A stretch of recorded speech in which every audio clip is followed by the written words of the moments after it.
গণেশবাবু 3 দিনে একটি কাজের যথাক্রমে 3/14, 4/7 ও 1/21 অংশ শেষ করেছেন। তিনি 3 দিনে মোট কত অংশ কাজ শেষ করেছেন ও এখনও কত অংশ কাজ বাকি আছে? কোশ্চেনে যেহেতু বলেছে তিনি 3 দিনে মোট কত অংশ কাজ শেষ করেছেন, তাই গণেশবাবুর 3 দিনের এই কাজের অংশকে আমাকে যোগ করতে হবে, অর্থাৎ এই 3/14, 4/7 ও 1/21 যোগ করতে হবে। সেক্ষেত্রে হরে অর্থাৎ নিচে যে সংখ্যাগুলো আছে সেগুলো আমরা লসগু করে নেব। তো 14, 7 এবং 21 লসগু করলে 14, 7 এবং 21 লসগু করলে 7 দিয়ে যদি করি 7 দুগুণে 14, 7 একে 7, 7 3 21, তাহলে লসাগু কত হচ্ছে? লসাগু হয়ে যাচ্ছে 7 গুণ 2 গুণ 3, একটা না লিখলেও চলবে। 7 গুণ 2 গুণ 3 মানে কত? 7 দুগুণে 14, 3 42। ঠিক আছে, লম্বা করে দাগ টানলাম। লসাগু যেটা হবে 42, এটাকে নিচে বসাবো। আচ্ছা, এখানে হরে কত? 14 আছে।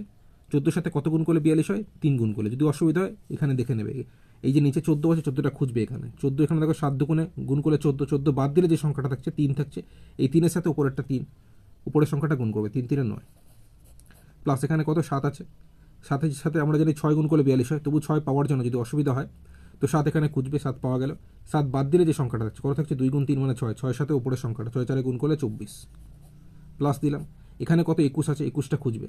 দেখো 7 3 গুণ করলে 21, 21 বাদ দিলে কত থাকছে? 2, 2-এর সাথে উপরের সংখ্যাটা গুণ মানে 2 1 2। ঠিক আছে, তাহলে উপরে 9-এর সাথে 24, তার সাথে 2 যোগ করলে 35 হচ্ছে, নিচে থাকছে 42। উপর নিচ 7 দিয়ে কাটছে, 7 5 35, 7 6 42, অর্থাৎ 5/6 অংশে 3 দিনে তিনি মোট কাজ করেছেন।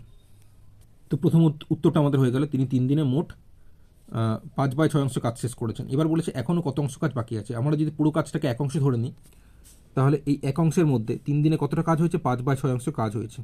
তাহলে পুরো কাজে এক অংশ থেকেই 3 দিনের যে কাজই 5/6 অংশটা বিয়োগ করে দিলেই বাকি কাজ যেটা আমরা পেয়ে যাব। তো 6 হয়ে যাবে লসাগু। এরকম গুণ হয় বিয়োগ উপরেরটা, তো 6 কে গুণ করলে 6, তার থেকে বিয়োগ 5 মানে কত হবে? 1/6 অংশ কাজ বাকি আছে।